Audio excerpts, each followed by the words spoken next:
Hello, and thank you for joining us for another episode of Louisiana Unfiltered. I'm Kiran Chawla. If you like our work, please subscribe, like, share, and don't forget to leave us your reviews.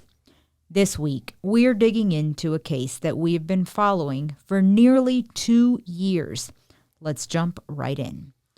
Imagine putting your toddler down for the night to sleep, fully expecting tomorrow to be just another day where you hold your baby close to you. Instead, there's this urge to hold your child a bit tighter, a bit longer before you put him to bed. That's because 30 minutes later, gunfire will erupt and your child dies from one bullet that was meant for the home next door to you. It's a reality a mother and grandmother have been living and reliving. April 12th, 2022.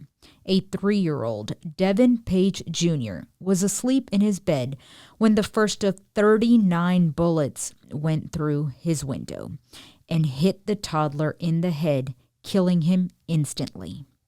Let that sink in. A baby, asleep. His family thinking he is safe and sound. When bullet after bullet after bullet after bullet explode. Meant for the next door neighbor.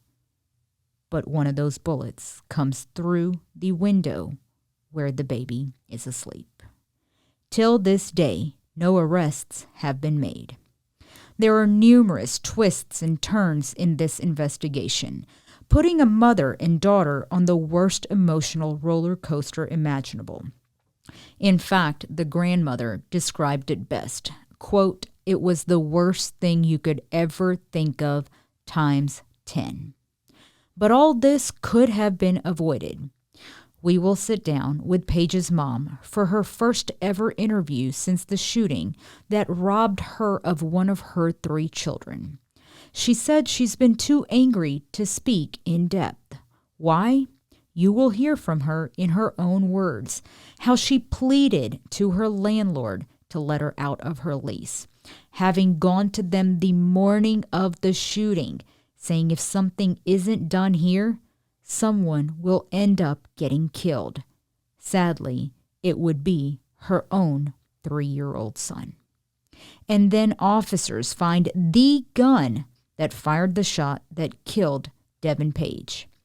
But when it came time to track down who fired that shot, had an ankle monitoring company done their job, maybe, just maybe, today we would have that answer, and maybe this mother and daughter would get justice.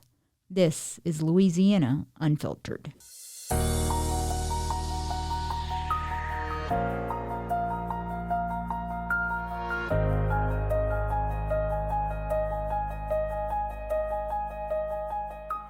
Welcome back. We are going to get straight to it. We are joined now by Devin Page's mom, Ty Tolliver, and his grandmother, Kathy Tolliver. Thank you both for joining us. Thank you for having us.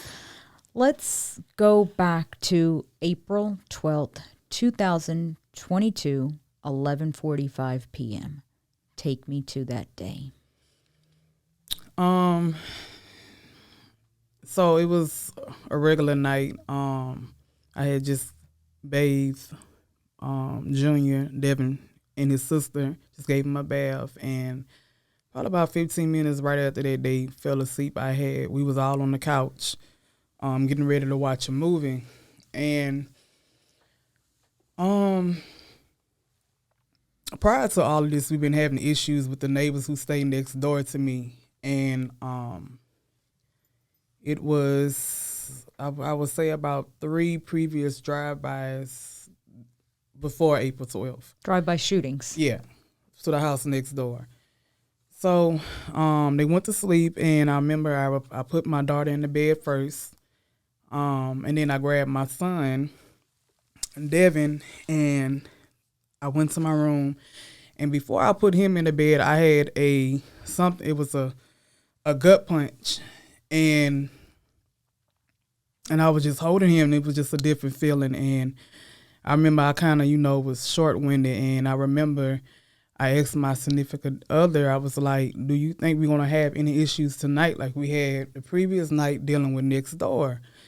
And he was like, no. He said they can't be that crazy to come back, and shoot the house up again, because the police was out there a good little while, I'll say. So they have just not too long had left. So I just held on to him a little tight or whatever. But I was like, something, I had a feeling, and it was just weird to me because I had my daughter and I didn't, it was fine. But when I held him, it was very different. So I laid him down in my bed and continued on sitting in the living room and watching a movie. Next thing I know, it had to be about between 35, 45 minutes. And start hearing some loud gunshots. Loud to the point, it felt like the whole house was shaking. The windows was just, making vibrant noises. And I remember, we ducking, and then something told me to get up and go check on my kids. Because when I heard the shots I was paralyzed for a second. So when I went to go check on the kids, I went to my oldest son's room first. And I seen he got up, he was fine, however. Well, when I went to my bedroom, before I went completely in, I was looking at the walls and stuff, and I was like, I know the kids weren't playing with no ketchup or anything, or, it was just on the wall. And then so I just, as I got closer, I was a smell. And that's when my daughter raised up, and she was just looking around. And so I grabbed her. Then I went to grab Devin, and I'm telling him to get up. And when I grabbed him, I grabbed his arm and tried to kind of pull him, and that's when I seen his remains and everything on the pillow. And when I had my daughter, I didn't realize she was covered in it as well.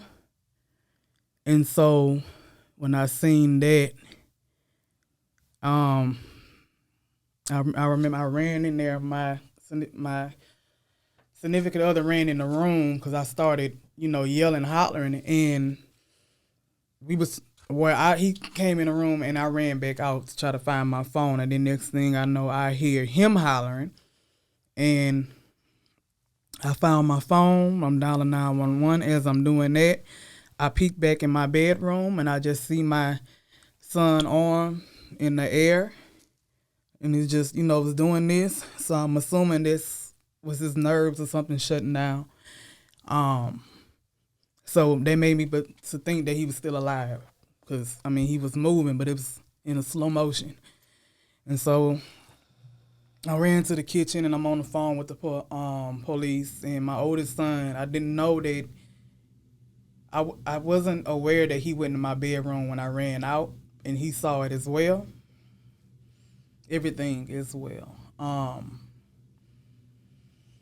Went in the kitchen, and I called 911, and they was still asking me all of these, a lot of questions.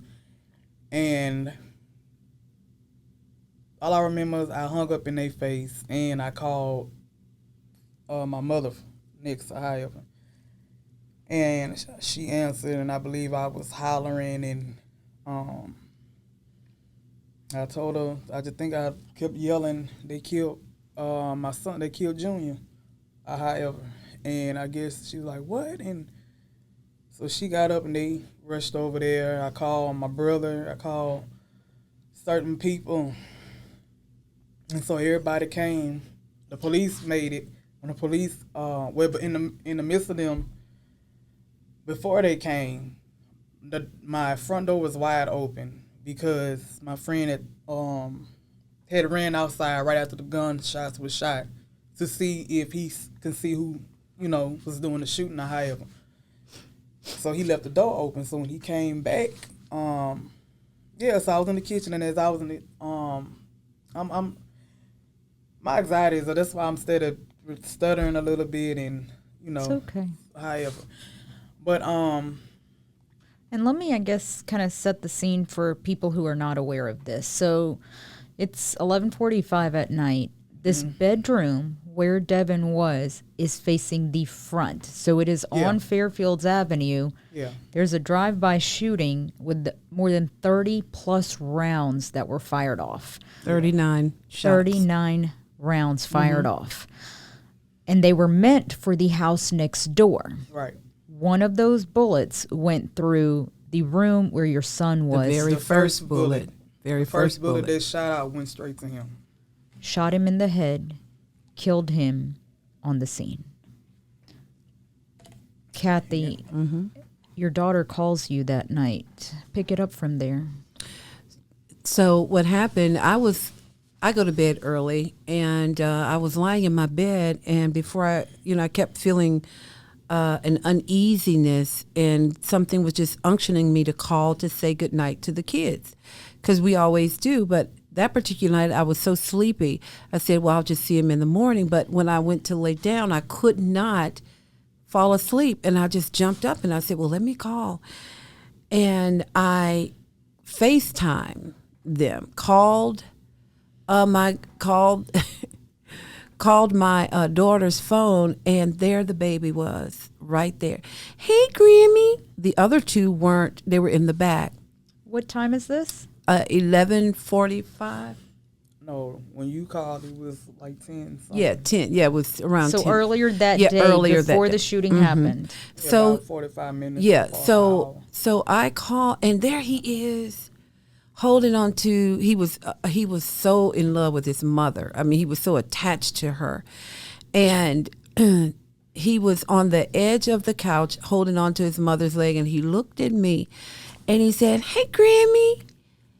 And I said, "Hey, Snickerdoodle," which is what I called him, my nickname for him. And I said, "What you doing?" He said, "Nothing, Grammy." I said, "Where's Happy King and Diana?" "They're in the back room." I said, "Well, okay." I said, "Will you tell them I'm going to see all of you in the morning?" He looked at me and he said, "Okay, Grammy." And I said, "I love you." And he said, "I love you too, Grammy. I love you," in that little sweet, sweet, sweet voice. And I said, "Okay." And we hung up the phone, and 45 minutes later,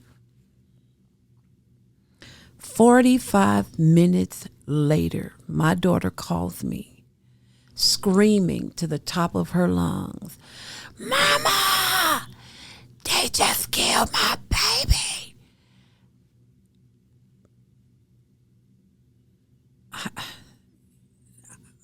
How do you respond to that? I couldn't believe it. I just told him good night. I just said good night. So I'm thinking, what? So I couldn't even, we jumped out of bed, my husband and I, and we flew over there, and we got to the house. And it was packed. Just that quick. All I could remember, this sweet little baby, I just told him good night. Just told him good night. Just told him good night. And I'm sitting there thinking, God, what if I hadn't picked up the phone to call? I would never have heard his voice again. And I get to that house, Karen.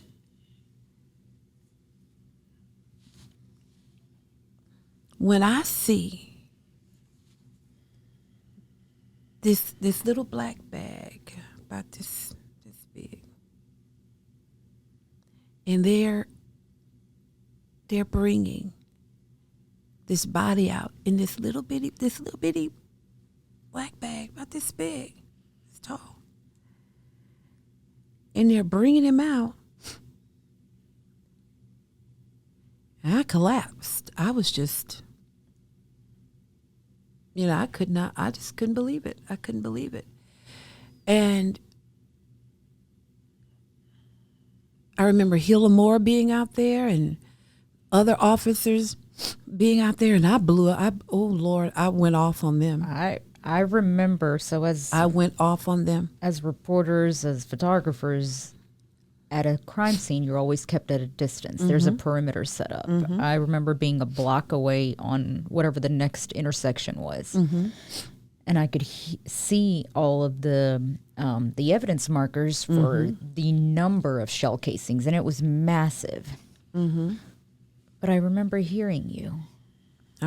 I didn't know you at that point, but I remember you hollering, "They killed my grandbaby. They killed my grandbaby." And I have it on recording. They killed my grandbaby.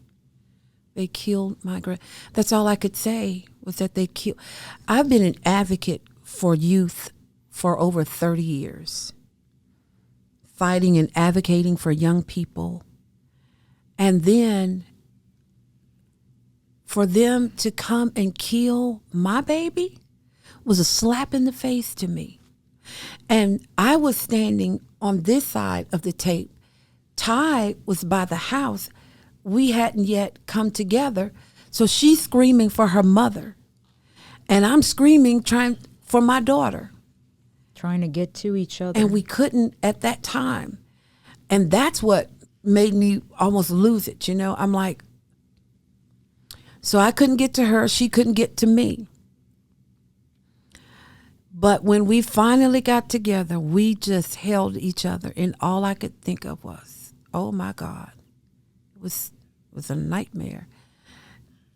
It was a nightmare. And I'm thinking, how are we going to get over this hump? I just couldn't see it. And I don't know if you can say you have gotten over it. No. This case has yet to be solved, which is why we're doing this podcast, that I hope somebody gets it from deep inside that actually I do know what happened and it's time to speak up. Yes. We're about to come up on the 2-year anniversary. Yes. April 12, 2024 will mark 2 years. And I still remember speaking to you and you told me that, quote, it was the worst thing you could ever think of times 10. Yes. Ty, I want to go back to you. In that very moment, you probably didn't realize what was this gut punch telling you to hold your son a little tighter, a little longer that night. At what point did you go back to that one moment and say, oh my God? When I realized, I actually relived that particular moment. I believe more so because I never experienced anything that type of feeling. To get hit in the gut like that, I thought it was just a saying that people say or however, but I really got hit in the gut from somewhere. So I just, But is there a part of you that says, thank you, God? That was that one last hug you had with him? At the time, I was very angry at God because I felt at the time he allowed it to happen. I'm still struggling with that in my faith a little bit, but I am grateful that I was able to get, that last hug with him. I am grateful for that. I'm just grateful for at least the 3 years that he was given to me. He had just turned 3. Yeah. When was his birthday? January 6, 2019. And now you have 2 other kids. At that time, you have a daughter who was 1 year old, 1.5. Yeah. You have a son also who was 9 years old. Yeah. Mm-hmm. A 1-year-old may not understand, but a 9-year-old. Yeah. What do you tell him? How do you explain? And then you said he even went in the room. He saw it himself. Yeah. He's struggling. He really don't come to me as much and talk about it. He always goes to my mother, and he vents to her and everything with that situation. Kathy, how is he? We have him at trauma counseling. He has this bear that he has to have with him all the time. That's, comforts him, brings him comfort. He knows his mother is grieving so hard, and he's grieving so hard. He cries a lot because he saw his brother's brain splattered on the wall. He saw that. Now, the 1-year-old, she was reliving it for a long time. So what she would do, like Ty was saying, they were inseparable. They were so close. And she had them lying side by side in the bed. Well, so here we make it home. We all come back to my house. And here we are, stunned. And the little baby, she walks and she goes and get a blanket. She gets a pillow, breaks my heart. And a stuffed animal. She takes that pillow, she puts the pillow on the floor. She takes the blanket and she takes the stuffed animal and put it on the pillow. Then she takes the blanket and covers the pillow, covers the stuffed animal. Then she gets next to the stuffed animal, and she lies on the pillow as well. And she'll lay there. Then she'll jump up and she'll say, "Uh-oh, oh no, what happened?" And she's reliving that. That's how she's remembering. And so someone gave us a huge, beautiful, beautiful blanket with his picture on it. So we had it on the wall. And she walks up to the wall and she just rubs it. She says, "Choo choo, choo," and she kisses that blanket. Now that she's 3, she's progressing past that. But for a while she did that. It was just every day, all through the day. Because she knew her brother was on side of her. You often hear how it impacts a parent. I mean, a death of a child. What's the phrase? The parent's never supposed to outlive a child. Yeah, the parent not supposed to bury their child. The child's supposed to bury their parents. So, 2 years later, no arrests have been made. I want to fast forward to a case, and this is what 2 years later? No, last year, that they make an arrest. And I guess, does there come a part where you kind of felt like, oh, we're getting there? Johnny Brown. We've never felt that. We've never felt we were getting there. We never felt that. From our understanding, it wasn't supposed to be leaked. That was information that was leaked about Johnny Brown. And whoever leaked it, we were told that information was supposed to be sealed because they wanted to get the information from get Johnny Brown to talk. So people jumped out. I don't know how it leaked. And so now Johnny Brown isn't talking. So, no, we were never under the impression that we were getting closer. So let me fill everybody in. Johnny Brown might come out of nowhere, and who is this random name? So November of 2020, Johnny Brown is arrested for the second-degree murder of a man. The following year, in March of 2021, a grand jury indicts him for that second-degree murder. A Baton Rouge judge sets a bond of $75,000 and a special condition. The condition being you must wear an ankle monitor, meaning he's out. Fast forward to June of 2022. A traffic stop is made. Johnny Brown is arrested on several different charges. Later, in that traffic stop, when they're searching his car, they find a gun. That gun comes back stolen. Ballistics is run. that gun ended up being the gun that killed Devin Page. However, because the ankle monitoring company was not doing its job in monitoring his whereabouts, law enforcement cannot place Johnny Brown at the scene of the murder. So we get nowhere. What goes through you to hear that? Well, I was told that with that situation with the gun, that wasn't the initial gun that killed my son. It was just one of the guns that was at the scene that matched one of the some of the shell casings out there. So that's what we were told, but we never knew what was true and what was false. We never knew.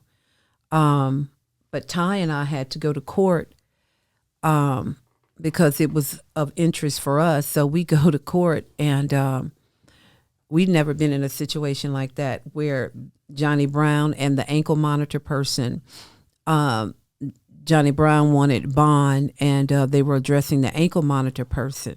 I had received a call before we got to court, 2 days before we were to go to court, that the ankle monitor people wanted to meet with us to tell us their side of the story. And I said, no, all of this time you guys never reached out to us. I'm not talking to you. We're not talking to you. But what it was, they wanted us, so when we got to court, not to say anything against them, against the ankle monitor people. Kiran, when we were in the court,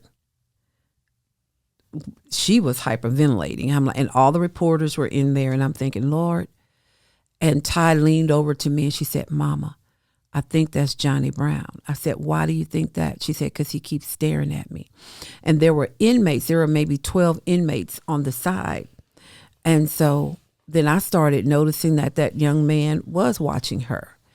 But what I did notice was two, on the back row of Johnny Brown were two young men and two inmates. And I saw them. We were close up on the area where they were sitting. And I read the lips of the first young man who was sitting. Johnny Brown was here, and those two were sitting behind Johnny Brown. And they recognized us. You could see that they recognized us. So he actually said, his lips moved, and he said, that's the family that Johnny Brown killed, that baby. I read his lips. The person he said it to went, who? And he said, there they are. So they both turned to Ty and I, and then they pointed at Johnny Brown. Johnny Brown killed that baby. So when I read those lips, I'm like, Lord, are we looking at the person who killed the baby? And I actually told that to someone after that. They said, well, they couldn't use that information, what have you. But I read the boy's lips. When the judge read off Johnny Brown's background, it was so horrific. His mother was in court as well. We didn't know that was his mother because when the judge had taken a recess, we were all in the lobby. Everybody in there. The judge asked everybody, well, what are all y'all doing in here? They all pointed, we're in here to support them. People we didn't even know were there. So we're out in the lobby, and we see this lady sitting on the bench on her cell phone, and we're just talking. So when we get back in, that's when they pointed out that was Johnny Brown's mother. And when the judge read off Johnny Brown's case, everything, Judge Ebony Johnson Rose, she read off that young man's case record and the things that he had done. And she said, you cut the ankle monitor off. You went to Houston. And each time she turned to the ankle monitor person, because he was on Zoom, and she told the ankle monitor person, did you report it to the court? No, ma'am. Everything that she read off about Johnny Brown, she asked the ankle monitor person, did you report it to the court? No, ma'am. Never reported anything to the court. And it was so bad that she even read, and Johnny Brown, we have a note here where your own mother would not leave your siblings alone with you because you were so dangerous. She was reading all of these things off. And she goes from there. And then the next thing she says is that you are denied bond. He was sitting at where his attorney was, and they were sitting like this. He was sitting like that. First, he had his head down, like he was going to sleep. She told him to sit up. The thing that did affect me was his attorneys, and that attorney was one of the ones who came to some of the events that we had, even spoke at the events. And lo and behold, we're looking. You were representing this young man the entire time. They never made contact with Ty and I. The attorneys never made. I was angry with. You walk in here that bold and sit on side of him to represent him, but yet you come and eat at our table. Had a problem with that. Had a major problem with that. Ty, your response to this whole scenario with Johnny Brown, I mean, at the end of the day, and I guess let me back up. So the court, the 19th Judicial District Court in Baton Rouge no longer has a contract to work with this specific ankle monitoring company. Right. That was what came out of this hearing as well. Mm-hmm. So they will never again monitor another person. But had they been doing their job that night, the ankle monitoring company would have been able to place him at the scene. Right. I guess your response to that. My response was I was just very angry. I was highly upset because, somebody dropped the ball somewhere between around that time. I think they were saying that it was the day before or however, or was they saying it was the day before when they couldn't track him? Mm-hmm. However the dates they but he went missing, I guess, prior to, so I don't, but I was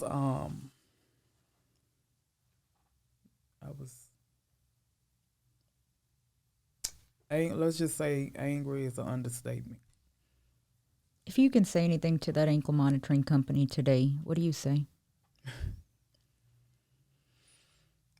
I can't even answer that right now. I haven't even thought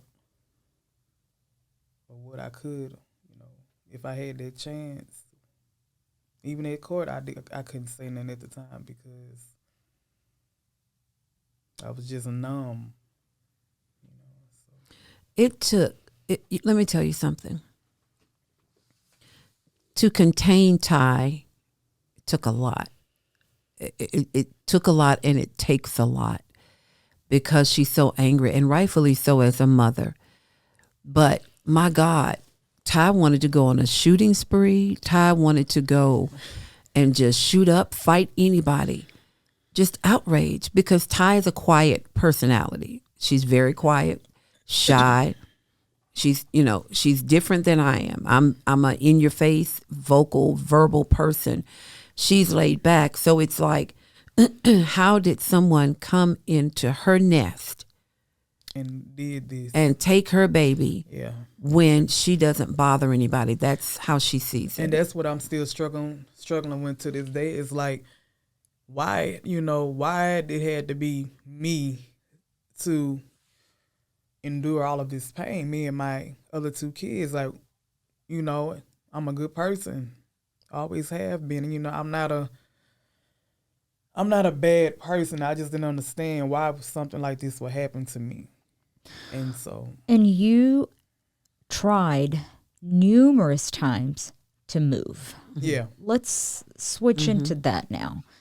So I know we reported on that heavily because, and I'm going to get to that as well, Kathy, that you've been pushing for local and state legislation that would allow somebody who does not want to live in or lease an apartment, basically, if you don't feel safe. Mm-hmm. This was your fourth time when you were trying to move. And I remember I made a post on social media, and that post, it went viral because remember everybody was reposting saying she been saying for the longest, to move her or give her money back or whatever. And I remember saying something in the post about something needs to hurry up and be done before me or one of my kids end up being killed. And that was that morning, and my son was killed that night. So, it was too late. Let's back up, though. Between February of 2022 and April 12th, 2022, so about a 2-month period, there were 4 specific incidents. Correct me if I'm wrong. The first one is an argument between your neighbors, correct? Mm-hmm. She wasn't involved in that. No. Yeah. You happened to see that there was an argument and you reported that. Yeah.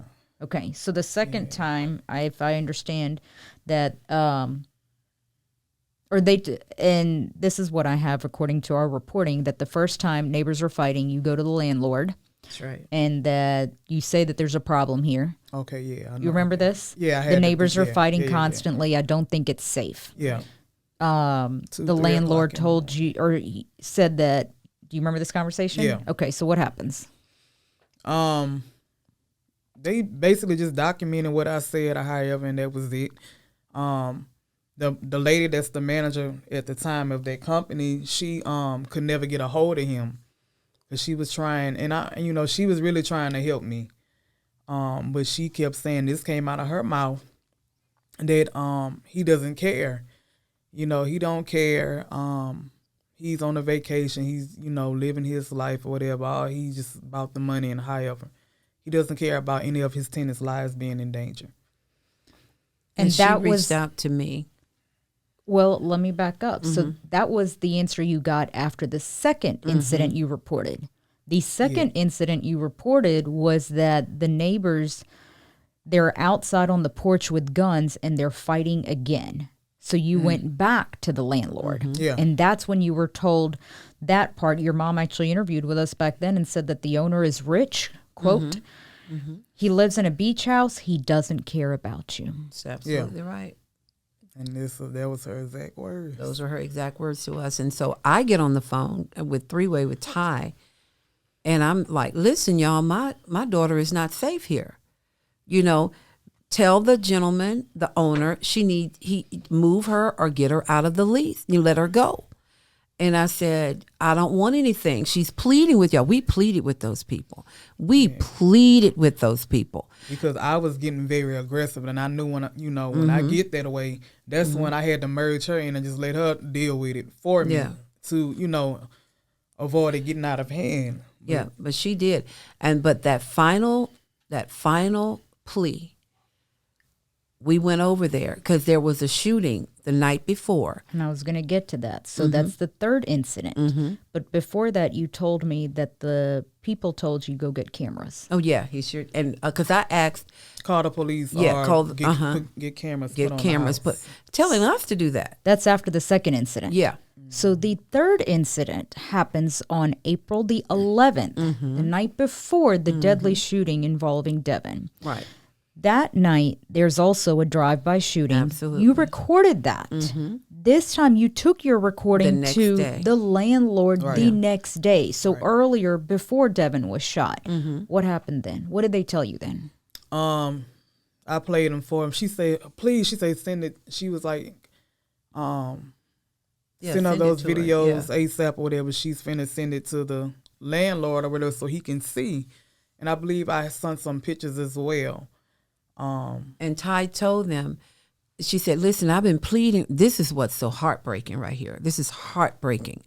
Ty said, to hear my daughter, and I'm standing there with her, y'all, if you don't do something, somebody is going to get killed. And she seen, like, I guess I had that look in my face. Yeah, somebody's going to get killed. I went in there and I slammed my phone on the glass to show her while the video was playing in my phone. Yeah.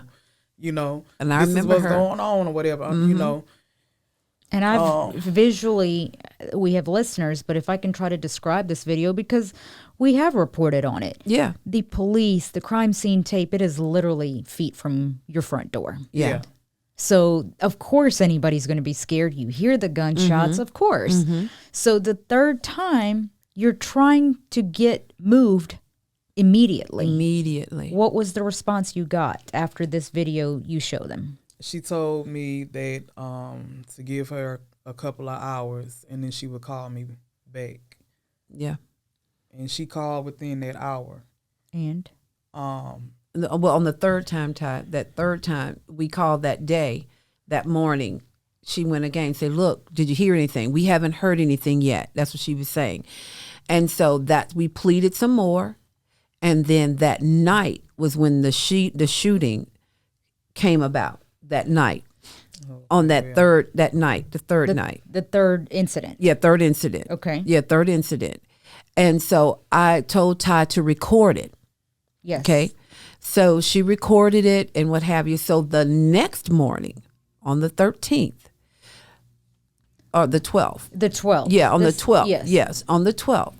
I leave my job, meet with Ty, and we go there. And now we have all the proof now. Okay. And we're putting in it, like she was saying, she put it in her face. And she said, I'm going to send it to him. But she had been telling us that he doesn't care the entire time. So I told him, I said, and Ty kept saying, somebody is going to get killed. Someone is going to get killed. She constantly said that. And lo and behold, they said, Ty, we're going to take care of it. And that's when she said, we'll reach out to you. And she called Ty back and said, well, we're gonna relocate you. Just give us some time. And I'm like, give you some time? We don't have any more time. This is from back then. You told me we're going to go ahead and move you, but it's going to take some time because we have to find where to move you. Absolutely. So they're going to still keep you in the lease. They're just going to move you to a different location. I'm assuming building that he also owns. Mm-hmm. Your response to that? Furious. From what I remember, my memory in certain areas is very blurry around all of that. But yeah. You just wanted out. Just wanted out. Yeah. And within the first week, 2 weeks of us staying in that house, I started seeing red flags then. So I wanted out immediately. Yeah. And so I was calling them. I was calling the lady every day. She even called and asked, can they at least put a privacy fence right there to separate the homes or however. And the landlord said no. Everything was no. Anything to keep my family, safe. They did not do it. And from day one, but now before we moved into that house, she moved into that house, we drove over there, spoke to the neighbors, and they said everything was fine. Long-term neighbors, we don't have any problems. And they pointed out the White House that was next to Ty's. And they said, we don't really know these people. They just moved in. Okay, that's what the neighbors were saying. But we were told it was by the lady Catherine, who rented the house to Ty. Oh, it's a great neighborhood. She assured us it was a great neighborhood. And we started seeing the red flags. But what's heartbreaking, like I said, on the 12th, when we were there, after pleading, and she finally says, okay, the owner said he's going to do something. He's going to relocate you. And y'all, at that night, it was too late. It was just too late. My baby was gone. It was after pleading. He was gone. They took his life. It was too late. After all of that pleading, all of that, and all we just wanted to do was be safe. It was just too late. Did you ever hear from the landlord himself? No. So the next day, what happened? He would never talk to us directly. Yeah. But I do remember that when we did go up there, my mother told her to call him and tell him that he had to you put a time on. I forgot what it was about, but You told him he had till 2:00 or something to give you a call back. I have, and Catherine was always the one that would just talk to us. He wouldn't do anything. Wouldn't talk. At what point did you go tell them, hey, it happened? Devin died. I think they heard about it. And nobody reached out? Yeah, she did? She texted my phone. She did. And she was just, sincerely sorry and wanted to send her condolences. I mean, can you imagine? And just kept saying, I'm so sorry. Oh, but we've been pleading with you. We've been pleading with you. And understanding, okay, you're doing your job. Your boss is telling you what to say, what to do. But you heard us. But you didn't get it across over to him enough to get him to move us, until the 11th or the 12th that morning where you saw the footage. But I've been telling her to document everything. Did you ever get out of the lease? No. So you eventually at that point said, I'm done here, I'm leaving. The next day you said, I'm leaving, and you had to continue paying. Yeah. Oh, they wouldn't. That night, yeah. But yeah. Yeah. They did not let her out of the lease. Now, when they murdered our baby, it didn't matter at that time what they thought, right. What they said. They came to me. They moved in with me. And I want to make sure I get this across that the April 11th drive-by shooting that happened the night before Devin was killed, there were 7 people inside the home next door, adults and kids. Nobody inside the house was shot, but there was a child who was injured. Yeah. Well, either that or what we were told is that from the bullets or the glass shattering, one of the kids was injured. So let's fast forward. Kathy, this is where you have just been adamant. You went to the Baton Rouge Metro Council and you did get not legislation, but you got a motion passed. Yep. Tell us about that. I was, at our baby's funeral, I declared on that day and made a promise to that baby that I will never, ever, ever, ever let his name die. He will never be forgotten. And that was for my daughter, my grandson, and my granddaughter. I would never let his name die. And after that, I'm moving, and so here we are now. Here are people we find out that are in the same situation that Ty was in. Scary situations that they, and the landlords wouldn't move them out. So I go to Cleve Dunn Jr. and then we go and I meet with him and I tell him this is what I want to do. And he said, okay, let's make it happen. And then we started talking, had a couple of meetings, and they started doing research on how we can make this happen, how we needed lighting, how we needed to make sure that we were not going about saying, break the lease if this or that happens. No, that should be the final, straw. But until then, do whatever you can to keep people safe. So the motion passes when it comes to the Metro Council. You then go to the state. Yes. You meet with Representative Edmund Jordan. House Bill 606 is proposed. Right. And I believe in the beginning there were several different requirements to the bill that get camera, get lighting, get this, get that. Eventually, that bill had to pretty much be watered down, correct? Right. Tell us about that. I was upset about that. I literally, in front of those people, I told them, I said, listen, I said, if you don't help us and help people, I said, I don't know what neighborhoods you live in. I said, we're not bad people. My daughter isn't a bad person. She lived where she lived. I said, but we had no idea this was going to happen. I said, and you guys are talking the way you're talking as if my grandson is a piece of paper or something, was just irrelevant. And I told them, I said, listen, you're sitting here and you're listening and you're saying what you're saying. I said, but how would you feel living in your house? How many of y'all got kids? And they were just looking. I said, we weren't even safe in our own home. I said, now how would you feel? Your children go to sleep and you tell them good night and somebody drives by and shoots them, kills them. And you had been asking for help.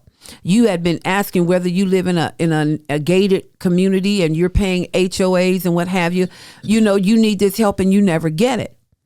I said, I'm not saying relieve people out of their lease, that should be the last resort. But I am saying help them. Help them. There needs to be. We asked the landlord for lighting. He said no. We asked the landlord to put up a petition to separate that ugliness. They said no. They did nothing. Now, how are you guys not going to, make this right for other people who are in this situation? I have other grandkids that have to come up in the world. And they sat back. I was so angry before I knew it. I stood up and I yelled. And I told them, I said, how dare you sit here, and be judgmental.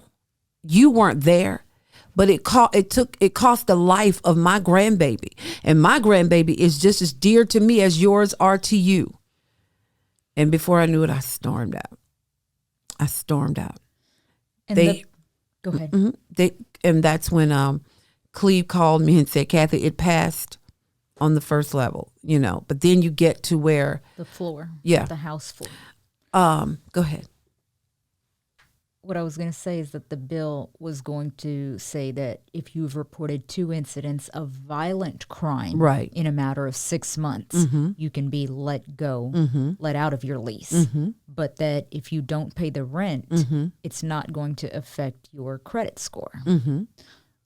Correct? Correct. But with Ty,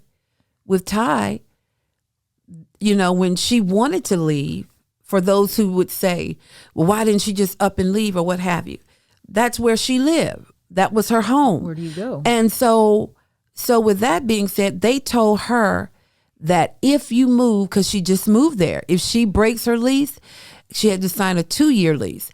All of that money was going to be applied to her credit report, that she abandoned her apartment, her house, and that all of that money that she owed on that house would be applied to her credit report. And that's why I kept saying, not only just, to hurry up and just put us somewhere else, or either do that or give me my money back so I can get me and my kids and go find somewhere I could have left then.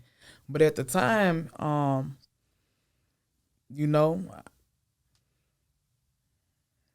it just... It didn't happen that way. Yeah. And when the bill went to the House floor, it did not come out of that. Right. You had 28 representatives who were for the bill, but you had 70 against it. The bill died. Session has just started this week in Baton Rouge. Do you plan to try to revisit this again? I want to revisit it, but right now, I have to. My focus now is on building memorial walls. I was going to get to that. That's where my focus is right now. So I said the first one could be a stepping stone for us. That's the first step. But we have so many people approaching us, a lot of people.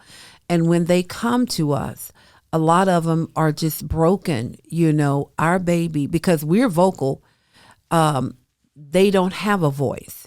So some of the families came to us, they didn't even have headstones, Karen, for their loved one's grave. So I went and I'm like, God, what can I do to help these people while I'm hurting? Because I've been so consumed with helping Ty and my grandkids. I haven't had that time where I just broke down. I hadn't had that yet. I cried, but I'm afraid of when that time does come for me. I don't know how that's going to be because I see her and I see my grandson. But when it hits me, I just don't know. I hope I'm I'm in a stable place with people, surrounded by people who love me, because I know it's going to come. But the more I'm active, the more I have movement, I don't have time to stop. But when she breaks down, which is all the time, it takes a lot out of me, but I'm still there for her. But when the public comes to me and they tell me their stories, and I said, God, how can I help them? How can I bring comfort to them? And that's when the Lord put in my heart. He said, I want you to build memorial walls. And these walls will consist of pictures of the victims with their name, their birth and death date. And you put them in high crime areas, so when they're driving by, they could see their loved ones. Yeah. And the response that we have gotten. You started it. It's called The Wall of Love. The Wall of Love. And I remember coming out there December 31st of 2023. Mm-hmm. You did a press conference out there. Mm-hmm. Now, since then, we're 2-3 months in. Have plans started coming through? I know at that time you had blueprints, but do we have a wall yet? The first wall is up. Okay. On Fairfield and North Foster. We have now finished building 2 more walls this week. We're going to place those. I'm looking at Gus Young area and the Winborn area. So, and we're going to constantly do them. We're going to constantly build these walls. But what I am excited about is that I'm getting ready to build a memorial park. And this park is going to be so serene where people can actually drive up, get out of their cars. I've already met with people and met with the contractors to build it. The pictures are going to be engraved into the granite. It's just going to be first class, because I want and won't cost the families one penny. I'm taking it up on myself, getting sponsors and people to donate. I don't want the families to have to come out of pocket for anything. I just want them to go to pull up to that park the same way with the Walls of Love. They haven't given me a penny. I haven't asked them for anything. And on the first wall, we have 30 pictures on there. The 2 more, I probably have about 100 pictures so far. And we're going to get them up. But I'm excited about the huge memorial park with the pictures. I told them I want church bells ringing in that particular area. However y'all have to wire it up, I want a waterfall. So when they go and just look at these loved ones,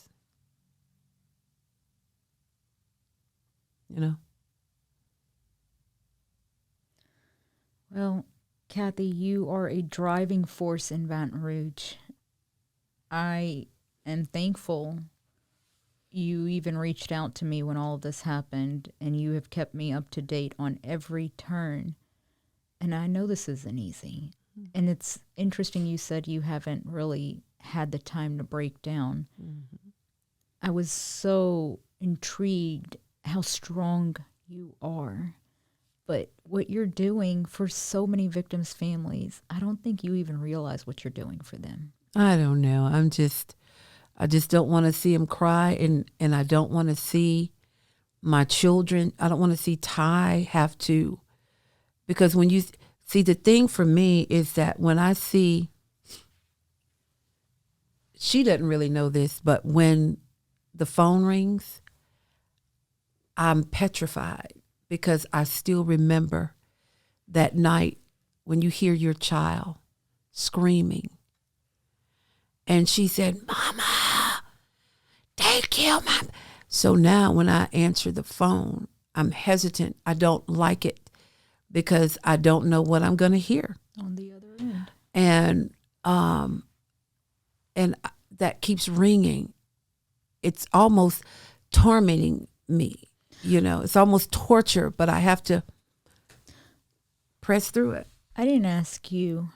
You didn't normally FaceTime your grandkids at night. No. Something made you do it that night. That was God telling me, get up and do it. And I was like, and I said, okay, let me get up. And what was so interesting was that he was right there. The other 2 were in the back. But it was just him. He and I had that moment, that last moment. And you carry together. that with you. Yes, yes. To both of you, one last question. What do you want to say to our listeners? What do you want to close out with? Be it maybe a person who's listening who witnessed it, maybe somebody knows something, or maybe a loved one who's going through it. What do you want to say to the listeners? Ty, let's start with you. Like I've been saying, the police still call Crime Stoppers. Anything will help. You will be anonymous. A lot of people knows, like, the streets talk, and everyone's saying the same thing, but everybody is scared to come forth and call Crime Stoppers or the police because they don't want to be acknowledged, or however, they don't want retaliation or anything to come back on them, or, and so that's my main thing. To the mothers just like me, only thing I can say is just continue to be strong, continue to pray, try to find positive things to do, try to find things to do that occupy your mind. Just stay busy, just do as much as you can to try to not think about it. And I know that's a struggle because it's always in the back of my head. I have flashbacks. I have PTSD now. See, all of this caused so much, and it's like it changed my life drastically, And when I said earlier, when I'm, upset with God because I didn't ask for none of this, didn't ask for this. And the way that my life has altered now, and what they don't tell you is after death, once you lose a loved one or a child, the life is way harder afterwards. So it's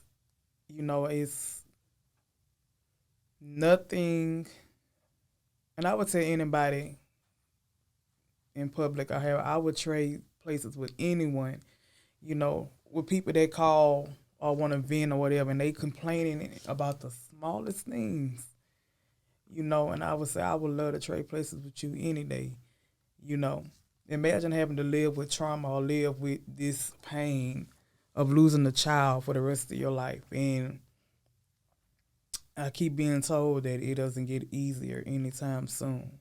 It's a heavy load. Mornings are the worst for me. As soon as I wake up, everything hits me, and you relive it daily. Every morning. Hearing loud noises just, it paralyzes me, and that's when the PTSD comes in, like 4th of July, the New Year's, that I was, the noise, because it sounded like gunshots, was it's a lot for me now.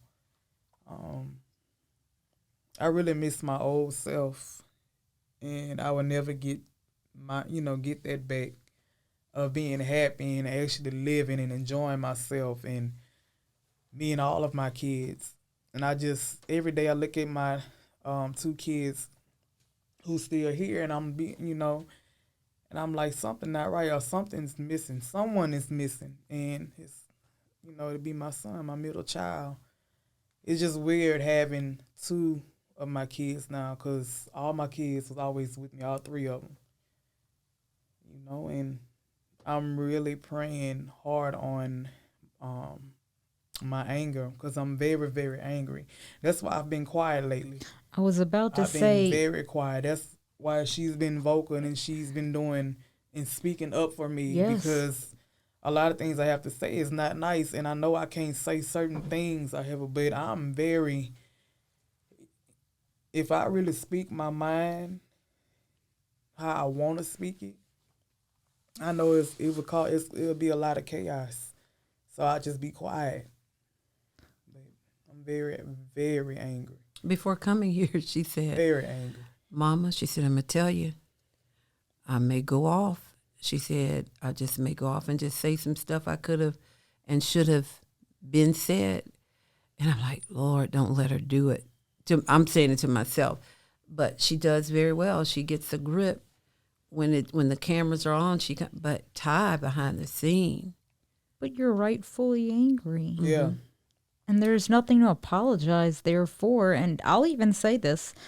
Your mom is who I've spoken to from day one. Yeah. You and I spoke for a quick minute. Our very, very first story, I think I had a few quotes in there from you. So I spoke to you on the phone for maybe 2-3 minutes. Since then, this is your first time that I can recall you've ever spoken up.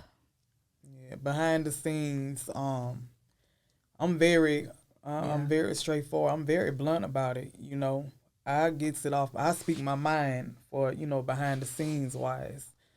And people think, a lot of people get us mixed up because they see how she is and how she's doing, and she's dealing with her pain a different way, which is doing the walls and, you know, uplifting people. Me, I'm the total opposite. I'm not where she's at right now. Yep.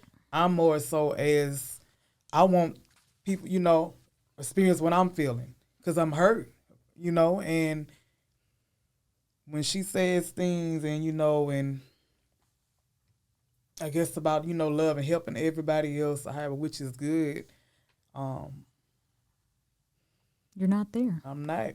And not only that, 2 years later, we don't have an arrest. And that's why I'm very, like I said, angry is an understatement. I just feel like I pray that something hurry up and happen before, you know, it just everything just unravel. And that just goes to say how important it is that if you know something, if you saw something, please speak up. Crime Stoppers is 100% anonymous. 344-STOP, 225-344-STOP. You are 100% anonymous and eligible for a cash reward. Kathy, let's close out with what would you like to say as your closing line to our viewers? The families, I will speak to the families who have loved ones who are suffering from the loss of their loved one. I would say to you, be that pillow for them. They're not okay. Ty came and woke me up, and she said, 2:00 in the morning, she said, Mama, she said, I have to go back over to that house. And I'm thinking, God. But I had to accommodate her because I'm moving by her pain. And we go to that house, back to that house, and some people, of course, met us over there.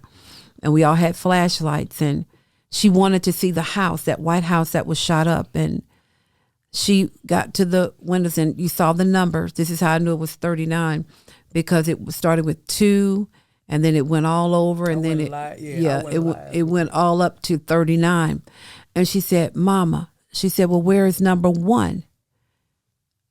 And the very first bullet, the little tape, was on the window. The very first bullet that went out. She couldn't find out. She's seen it the whole time, but I haven't seen it. And when I kept asking her, you know, she just kept she was just quiet, putting it off. And it took 5 minutes for me to figure it out where, you know. I remember going out there the next morning, and the amount of bullets that I saw. There was a car parked there that was shot out. The house next door was riddled with bullets. But I remember going to that window where Devin was, and I remember seeing one bullet. One bullet. Every bullet has a name, and unfortunately in this case, this bullet had 3-year-old Devin Page's name on it. 3-year-old Devin Page. We thank both of you guys for joining us. Thank you. Ty, I know this is your first time speaking up, and I really hope somebody somewhere decides to speak up. I know closure. I no longer say that a family can get closure, because now I've learned nobody ever gets closure. You're never going to close that book and put it away. But I do hope you get justice. Thank you. Thank you. You're very welcome. To our listeners, we thank you for joining us. If you know something, please speak up. The number for the Crime Stoppers in Baton Rouge, again, is 225-344-STOP. We will see you on the next episode of Louisiana Unfiltered. Bye.